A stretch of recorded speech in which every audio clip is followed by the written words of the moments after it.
Welcome everyone to another Your Little Castle show. Today's exciting. There's a lot of people who are familiar with, we all need a nice place to live, a residential place, but who builds the buildings for the businesses? So welcome Dan Conway, Conway Contracting, president, owner, founder. Dan, yes. Welcome to the show. Thank you very much for having me. Tell me, why did you decide to become a contracting engineer? Kind of a long story, but I'm the youngest of 5 siblings, and all my siblings really are CPAs or business managers. And my dad bought this really cool house on Flora Place in the Shaw neighborhood in St. Louis City. And you know, the only problem is it was 3 stories with 5-6 bedrooms with a ballroom on the 3rd floor and everything. Oh, wow. The only problem was it was a little bit in disrepair, so I spent my whole youth renovating this house. Okay. And I learned how to drywall and tape by the time I was in 6th grade. Okay. Which was great because when high school came around, I worked renovating houses in Soulard and everything, and then I took a year of accounting in high school. And right at the very end, I decided to totally change directions, and I did a 180, and I went all into construction, and I went down to University of Missouri S&T down in Rolla, Missouri, to become a civil engineer. Okay. Yeah, an engineering background would be something that would make sense with what you do, because yes, you want to be able to, how do you construct? You got to get the right weight leverages and angles and absolutely the triangles and all that. It helps. It does help. All right. Well, we always are highlighting the leaders, and with that, we'll shout out to our sponsors. Give it up for Brooke Dubman, Carroll House Furniture, because you like nice things in your little castle. If you didn't have a castle to put your furniture in, and the reason you can have a castle these days is because you've got great mortgage companies out there that do a great job. So our sponsor is USA Mortgage, the Flowers team. Thanks to all of them. With that, let's go ahead and put Dan's information up here on the walls. We built some TV walls in here, and lots of great information here. You got a great looking website, conwaycontracting.com. And when it comes down to the essence of building, construction, tell us a little bit about that. What was the path? You gave us a little bit of the background, but give us the in-depth, and then you took the leap after you got that engineering. What compelled you to start your own company? Well, I always acted like an owner, even when I was not, and I've always got the adage to blow people away, and I've had my own company for 21 years, and when I left my previous firm, all my clients thought I had owned the company. Right. And so, I take it to heart. I feel, personally responsible. One thing that we do is after we build every space or facility, we go back every 6 months to a year and check on how the facility is performing, and we work really hard to make sure all the details and everything is performing correctly, and that really helps to build rapport and a repeat business model. Well, yeah, as a matter of when you're talking about the types of jobs you're doing, these aren't $50,000, $100,000. These are multi-million-dollar jobs many times, and so you might want to stay in contact with the people. Right. Maybe they say, hey, anything you need extra work, some absolutely. Maybe it's something you need to make a quick repair on to make them happy, because these guys put a lot of money into it. It keeps you a good reputation. No, like I said, we have our guys go by every 6 months to a year, and if a lock set or something is loose or something, they come and we just take care of it. And but we also just want to make sure that the facility is performing like it was intended. Well, yeah, that's important, because again, so much money's put into these. A little bit of care and feeding, they call that a little bit, to make sure that everybody's happy, because you don't keep a company running for 21 years unless you've done good work that a lot of people respect what you've done. That is correct. That is important. What's a personal hobby or passion that might have led to this for you? Something that we like to help people become motivated a little bit by what they can learn from what you might have done when you were a kid. Well, some of our hobbies now, my wife and I, we like to travel a lot, and we like to go to breweries and wineries and distilleries, and we're big college football nuts. We actually had a son that went to Alabama, Really? so Roll Tide. And then a daughter that went to South Carolina, go Gamecocks. And then both my wife and I went to University of Missouri schools in here and go Tiger. And we actually went to the K-State game earlier this year when Mevis hit the 61-yarder walk off the field goal. And what was so neat is we had 5,000 fans ran on the field within like 60 seconds. Yes, so those are some of our hobbies that we like to do. Well, so that competitive sports background a little bit. Oh, absolutely. Absolutely. I think there's a lot that kids learn from sports. If you don't play sports, you're missing out on how to communicate, how to play on a team, how to win, how to lose. Absolutely. And there's so much we gain from sports that if you're not participating in that, then you're missing a lot about life. We'll talk a little bit about how long have you actually been in business now? I mentioned I've been in the construction business for 38 years, and I've had my own construction business for 21 years. 21 years with your own company. They say once you've made it to that 10-year mark, you've really made it. That's important, and now you've doubled that. So that is correct. A lot of buildings that you're familiar with. We'll talk about some of the buildings Dan has built here in St. Louis. A lot of charitable work, a lot of community stuff you do. Yes, that's really neat. So Dan, what type of work do you perform? We are a construction, commercial design build general contractor that provides commercial construction and contracting services to the commercial, light industrial, heavy industrial, retail marketplaces. We perform a lot of heavy maintenance work, and we also do a lot of due diligence for my clients who are looking to buy ground or looking to purchase a building. And we do additions, alterations, tenant finish outs, new facilities. And like I said, we do a lot of heavy maintenance work. Yeah, so you've got some big construction. You'll see some of the big machines you pull in there to demolish and pull up and get the ground ready, et cetera, and lay some foundation and put these big structures in place. What's a good fit for you? Who's a good lead for your business? Somebody to say, I need Dan's work. You know, a growing business is always, on the move.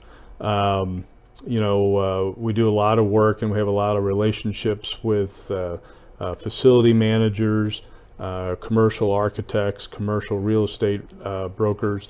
Any business that's looking to expand or build a new facility or actually buy a facility, it's kind of a scary deal. You want to do a due diligence, or if you're looking to buy property, we represent a lot of our clients and help them buy property.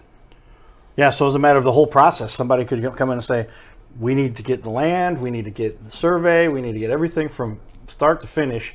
You could help a company put that in place. Right, because a lot of times, even when you're comparing two lots, one lot may be a lot more buildable than another lot, and sometimes it's misleading with the price, to get a better bang for your buck. Interesting, yeah, because when you're starting to put a foundation and putting bids on these places, I guess they're talking hundreds of thousands of dollars just to get the land many times, and then you want to make sure it's a good fit, because if the slope is wrong, or what are some of the issues people run into with the land? They say, oh, we like this spot, but you're like, let me explain. Well, it's topographically challenged or something like that, or it may have poor soils, or it may have rock or something like that, and so what looks like a good deal, and it happens all the time, it's not necessarily a good deal. I gotcha. Yeah, well, that's why you bring in experts. That's why we want somebody to explain to us when you're doing commercial contracting. You got to have the experts that can help with that. You're starting at the foundation right now. We're just getting started, and you got to say, here's the land you're going to put out there. How does this fit? All right. What is it about your business that really fuels your passion? I mean, obviously something that you started a long time ago. You keep this going. What is it you love about what you do? Well, solving your clients' problems, and just like probably your show here, it is so great to work with business owners and figure out how everybody, earns a living is pretty cool and exciting.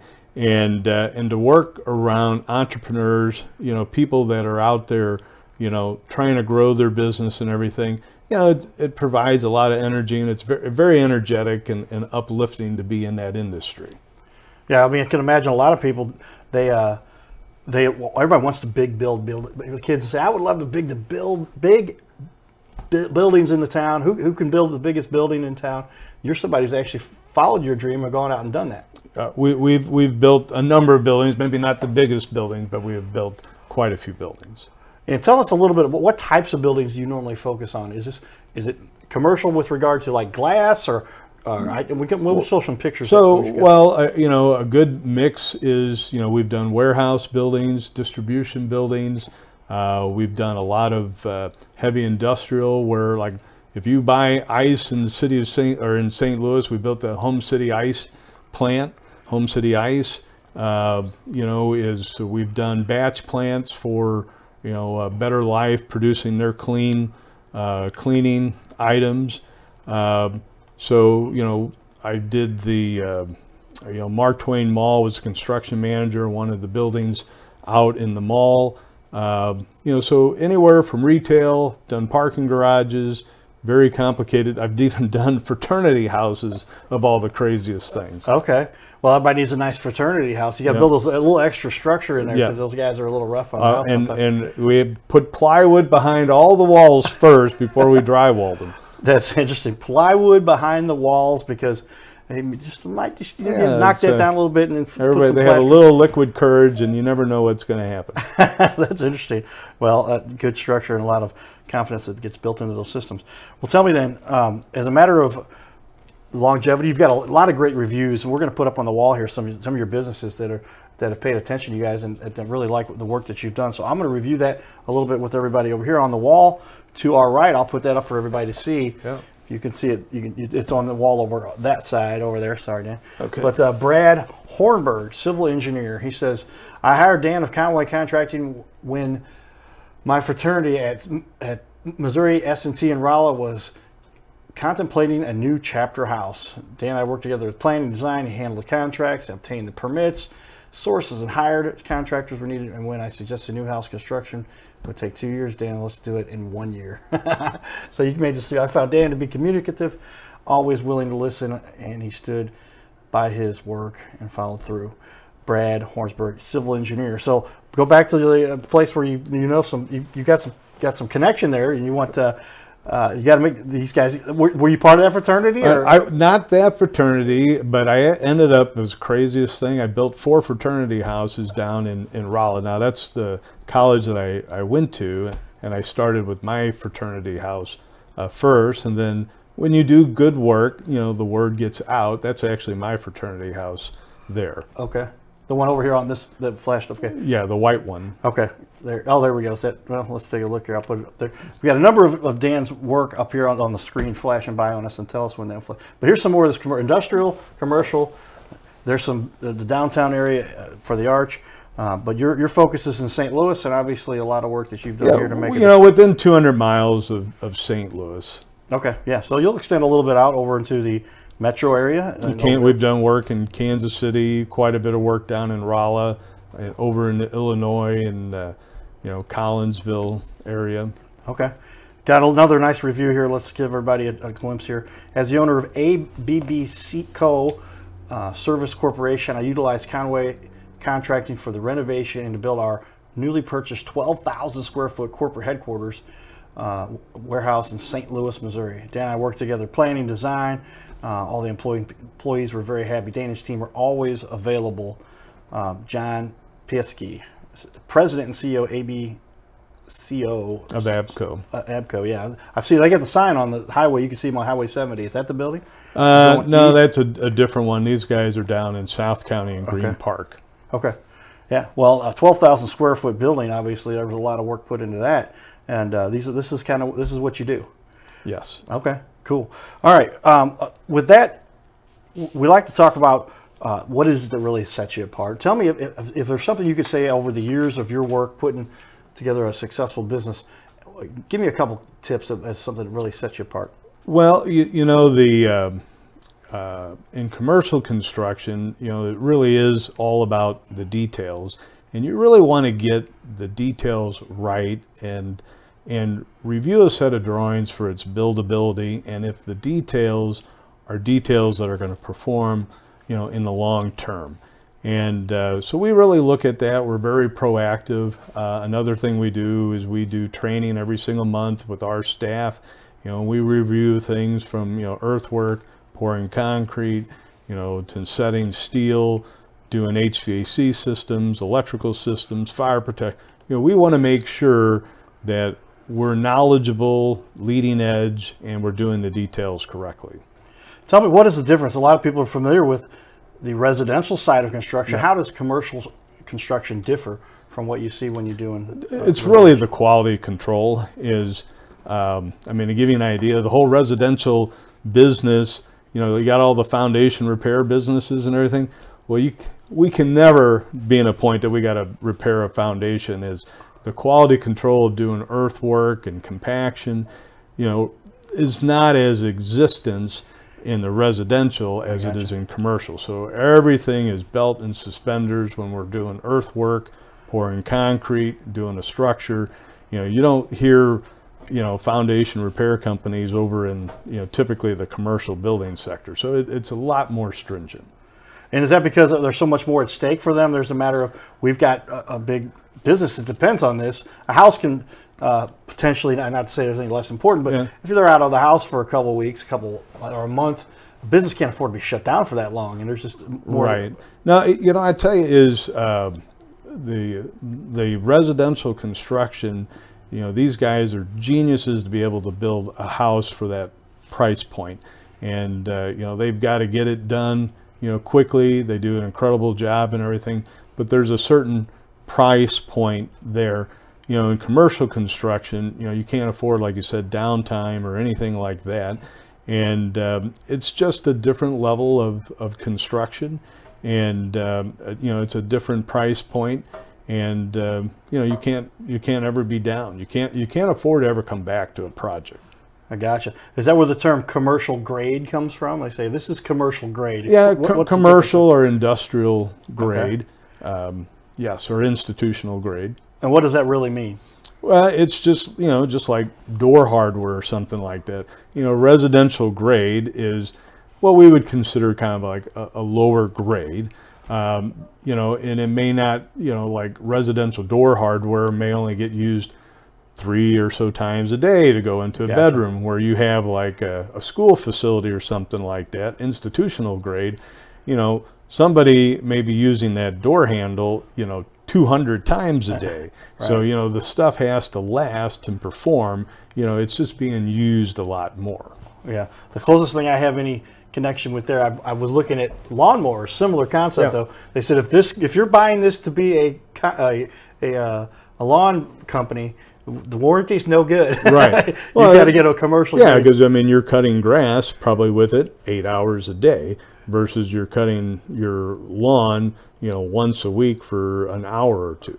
Similar concept with what you've got going on here. Tell me then, is there more to it then? Is the plumbing got to be different? Is the ceiling different? I mean, did they finish it differently? Well, it's just, you know, is in both actually, you know, knowing the details in residential construction and commercial construction, actually doing some residential construction, because we've done fraternity houses and institutional, you know, they have a lot of very tricky details, and residential construction is very personable too.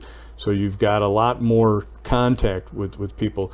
It's just that, you know, it's a lot more expensive. You've got, you know, you may have overhead cranes or something in a facility. You've got, you know, batch plants, a lot of really expensive equipment. You got floor tolerances if you're putting printing presses in a facility or something like that. Okay. It's just a lot higher tolerance level. And is there more to it that I guess would add cost, especially when we start building up? Yes. Because most of your residential, it's rare you get a house that's over 2 stories, maybe a 3-story house every once in a while. Once you get in those 4th, 5th higher levels, does that add to some of the construction? It does. I mean, we've really only built buildings up to about 5 stories or so. But, you know, it's all about, you know, the cost of the ground. If you got very expensive ground, you know, the best use of that piece of ground is you're going to have to start going up with it.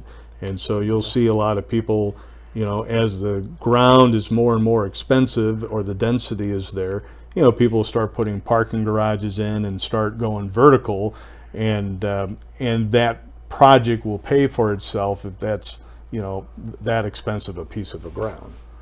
Wow, you see some of that. Have you seen some of the new facilities, if you will, where they've got commercial and then they've got residential? They're almost apartments now, like the 5th Street St. Charles up here. They're building. I mean, it's great. Well, it's that whole area has become a place where you can work, live, and play. I mean, that's kind of the new concept in a lot of downtowns and everything, and you're seeing that, script being replayed all the time. A great use of space where, the whole internet, everything that you can do now, you can work, remote, or you can work nearby.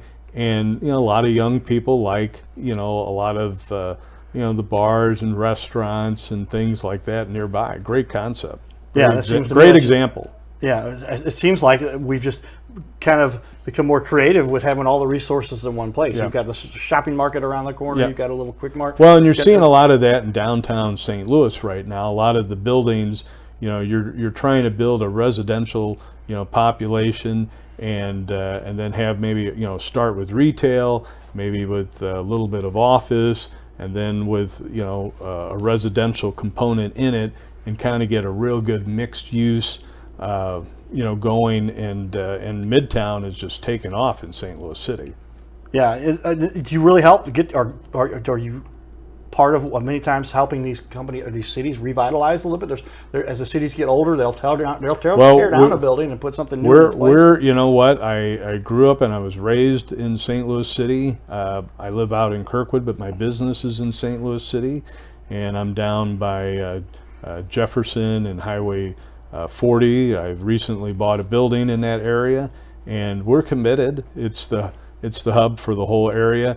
And all the excitement that's going on in Midtown right now with St. Louis SC, you've got the Foundry now, you've got the Armory, they just opened up a new Top Golf right there. I mean, there's a lot of excitement that's going on in Midtown right now.